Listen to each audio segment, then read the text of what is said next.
We continue to take a look at names that have been on the move. Diane King Hall, host of Morning Movers, joins me now. Ulta Beauty, a big winner this morning after a beat and a raise for Ulta. Yeah, I mean, it's nice to have that kind of story around a company this earnings season, because that hasn't been the consistent theme throughout this most recent earnings season. But it just goes to show that beauty is still booming. And the CEO saying consumers may be willing to give up certain things, but they're not going to give up their beauty. And they're finding what the CEO calls comfort and escape for beauty during uncertainty. And I guess even in the face of uncertainty, consumers still want their hair products. They still want their lipsticks and different makeup, their skincare. They're willing to shell out for that. Here's how the company did on the trailing quarter. Adjusted EPS came in at $6.70. The street was looking for $5.77, so that's a big beat there, almost a buck higher per share. Revenue came in at $2.85 billion, also a beat. Street was looking for $2.8 billion. Comps rose nearly 3% year over year, is up 2.9%. That's also stronger than expected.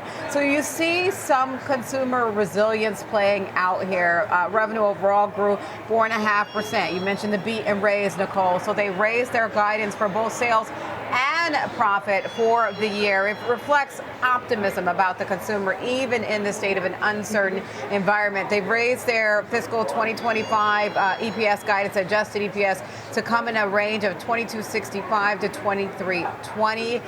That is, again, higher than their previous guidance, and then it's better than the lower end is close to what Wall Street was lowering. So often they're looking for it to come in the midpoint. Wall Street is looking for 22.99. They've raised their 2025 revenue forecast to a new range of between $11.5 billion to $11.7 billion. Street was looking for a little bit more than $11.5 billion. So you're seeing the stock move higher by more than 14% off the back of this.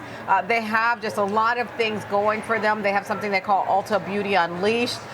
They've been streamlining leadership, improving store representation. They've got the Beyonce products in there, Sacred, which has done really well. You saw an increase in fragrance. That was up 11% year over year. That was, in fact, its top performing category. You got new brands there like XO Chloe, Valentino, and Billie Eilish. So you've got skincare improving as well, jumping double digits year over year. So that's led by both body care, sun care, wellness brands like Tatcha. I'm actually a big fan of Tatcha. I don't know, Nicole, if you use that brand, but highly recommend it. Hair care was actually a little bit lower year over year. That was off by 1% year over year. Cosmetics actually slightly lower year over year. But as you know, when you go into Ulta, you tend to see more products now they have a diverse array of products, but on the hair care, on the fragrance, on the skincare side. So they really were firing on all cylinders, Nicole. Yeah, I don't even know what Tatcha is. It's a great brand. You have to use it. I'm sorry. I'll send you. Skincare. It's skincare. It's skincare. Okay. All right. Skincare. That's good. And then I'm glad. Look, I mean, people love Ulta, and it's very evident. The stock's up 16%. It really shows that they're doing something right there. Let's get to some of the tech names. Yep. Okay, we're looking at Dell. You've done your homework on this one. They had their numbers. Yep. What are we thinking here about Dell, which is up 1%? So shares are actually higher, but they did report mixed results for Dell. Adjusted EPS came in at $1.55 a share. That missed the street expectation. Street was looking for $1.72. Revenue came in at $23.38 billion.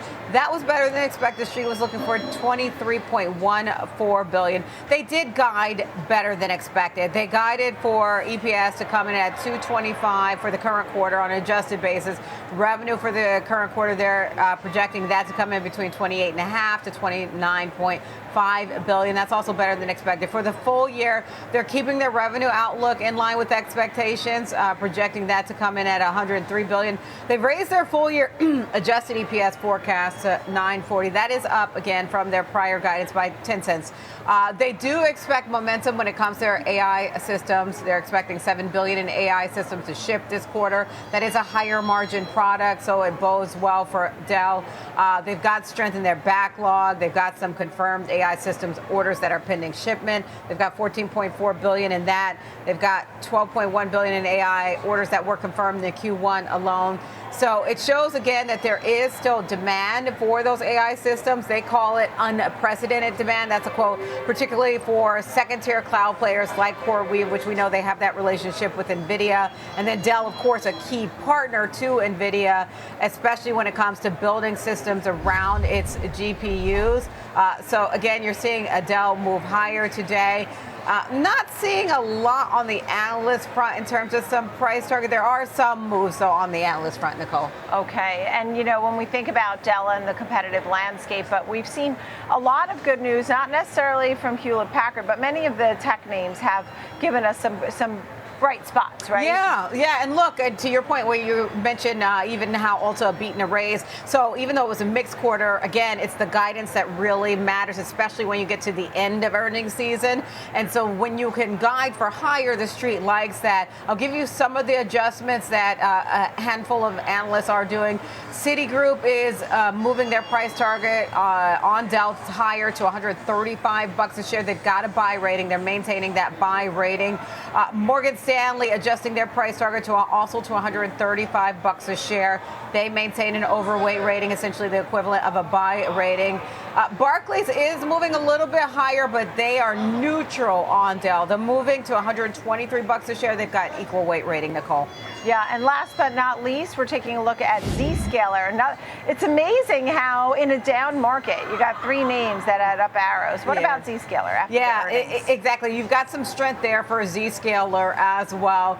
In terms of their most recent quarter, they reported adjusted EPS of 84 cents a share. That's up 18% year over year. That topped expectations. Revenue also beating estimates here. Revenue coming at 678 million, or more than 678 million. The street was looking for nearly 667 million.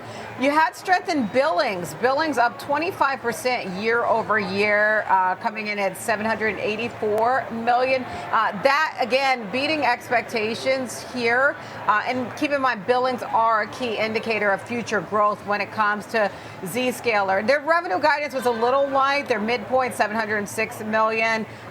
So it's a slight miss, but investors really shaking that off.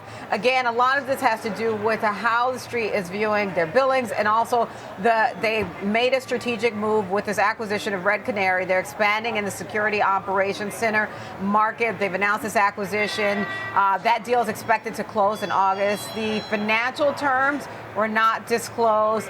They've also made some shifts in leadership there. They have a new chief revenue officer, a new chief marketing officer. So it's part of clearly this strategy overhaul they're doing when it comes to clearly the C-suite. But again, that billings growth suggests continued demand. So the street really liking that. But I do want to know, there is one analyst who has downgraded their view on Zscaler, Nicole. That's Piper Sandler. They've downgraded it to neutral. They were overweight on Zscaler, but it feels like they're playing both sides of the coin here because they've raised their price target to $260 a share.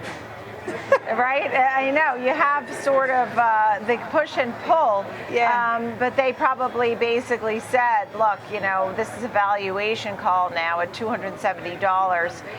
It's neutral. Now, don't go chasing it at this point. A final quick thought about the market that is... No, I mean, that's a great point. Just a quick final note on Zscaler. A couple more adjustments on price targets. Wedbush more bullish. They are maintaining outperform. They've raised their price target to $300 a share. Meanwhile, Wells Fargo, similar tone to what we're seeing at Piper Sandler. They're maintaining equal weight. They're raising their price target, though, to $260 a share. Okay, look, we got you covered here. We've hit so many names this morning. Diane King Hall, great to see you. Good to be with you. Thank you so very much.